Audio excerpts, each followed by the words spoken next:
Ada peristiwa-peristiwa yang sangat luar biasa di dalam bulan Sya'ban ini yang diambil dikutip daripada kitab Madza fi Sya'ban yang dikarang oleh Said Muhammad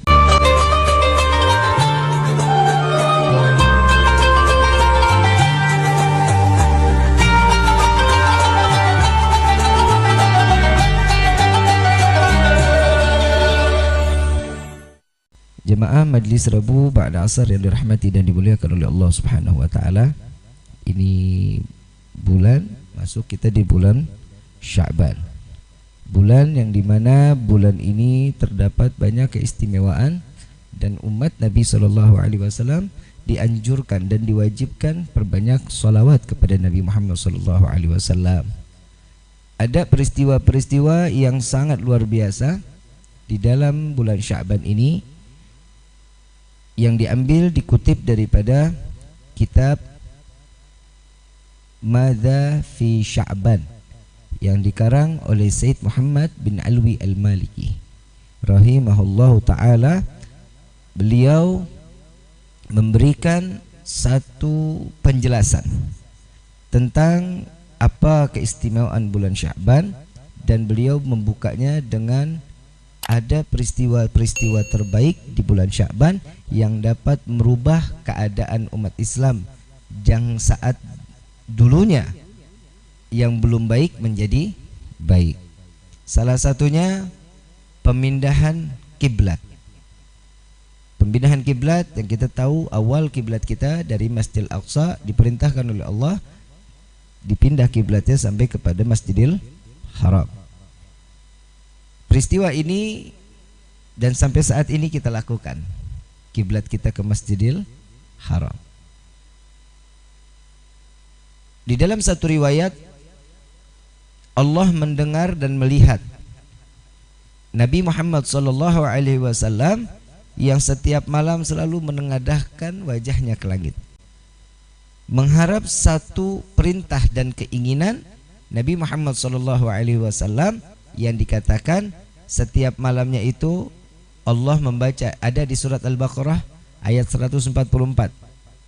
Nanti sampai di rumah Al-Qur'annya dibuka, baca surat Al-Baqarah ayat 144. Sesungguhnya aku memandang dirimu yang selalu memandang ke langit, kata Allah, dengan berharap dikembalikan atau diputar keinginan untuk arah kiblat ke Masjidil Haram. Allah melihat dan Allah mendengar keinginan Nabi Muhammad SAW. Lalu diperintahkan dan sujudlah menghadap Masjidil Haram. Dan yang kedua, peristiwa apa yang kedua? Di peristiwa kedua itu ada yang dikatakan di dalam kitab tersebut rekapitulasi kehidupan umat manusia yang telah dijadikan untuk dia beribadahkah atau ahli maksiatkah. Amalan catatan amalan kebaikan setiap umat baik maupun buruknya diserahkan kepada Allah Subhanahu wa taala yang tahunan. Buku amalan terbaik kita dalam satu tahun diserahkan oleh malaikat kepada Allah saat di bulan Sya'ban. Tepatnya kapan? Di Senin malam Selasa, pas di pertengahan nisfu Sya'ban, di peristiwa saat itu. Setelah itu rekapitulasi tersebut kecuali dalam salat kita. Salat sehari semalam 5 waktu. 5 waktu yang kita lakukan, setiap selesai kita salat, setelah kita zikir, itu buku disampaikan kepada Allah.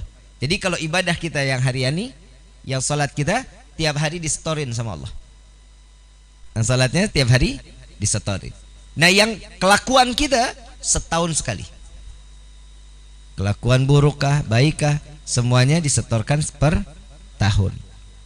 Setelah kalau sudah sampainya di situ, nah bagaimana nih memelihara keadaan kehidupan kita? Untuk saat ini kita kembalikan kepada Allah saat malaikat membawa buku catatan kebaikan kita atau keburukan kita kepada Allah. Apa nih yang akan lebih besar di dalam 1 tahun? Baik atau buruk? Kebanyakan yang halal atau kebanyakan yang haram? Nabi SAW ditanya oleh para sahabat, ya Rasulullah, aku tidak pernah melihat dirimu banyak berpuasa selain bulan Sya'ban ini. Apa kata Nabi SAW? Sesungguhnya aku senang berpuasa, aku mendapatkan satu pemahaman, dan malaikat Jibril mengatakan kepadaku, sesungguhnya setiap bulan Sya'ban ini dibawalah rekapitulasi kehidupan kita di dalam satu buku, diserahkan kepada Allah. Maka dari itu aku lebih senang buku catatan tahunanku, aku hari-hariku aku berikan untuk berpuasa kepada Allah Subhanahu wa taala. Jadi di bulan Sya'ban ini Nabi lebih banyak berpuasa. Rajab, Sya'ban, Ramadan dan Syawal. Jadi kalau di Rajab Nabi puasa 29 hari. Di Sya'ban Nabi puasa 29 hari. Ketemu Ramadan kadang 29, kadang 30. Setelah Ramadan ketemu lagi puasa Syawal 6 hari. Ini Nabi SAW melaksanakannya. Beb, mau ngapain sih umat Islam ini berpuasa? Contoh buat logikanya. Nabi SAW memberikan satu doa atau satu arahan kepada umat Nabi SAW. Setiap bulan Ramadan itu diberkahkan setiap kehidupan manusia. Berkahnya luar biasa. Dari mana aja datang doanya Nabi SAW, ya Allah berkahkan umatku saat datangnya bulan Ramadan. Itu doanya Nabi Muhammad SAW. Dan Nabi setiap di bulan Ramadan selalu melakukan sesuatu kebaikan. Dan tiap hari Nabi selalu berbuat baik. Tapi di bulan Ramadan Nabi ekstra berbuat baiknya.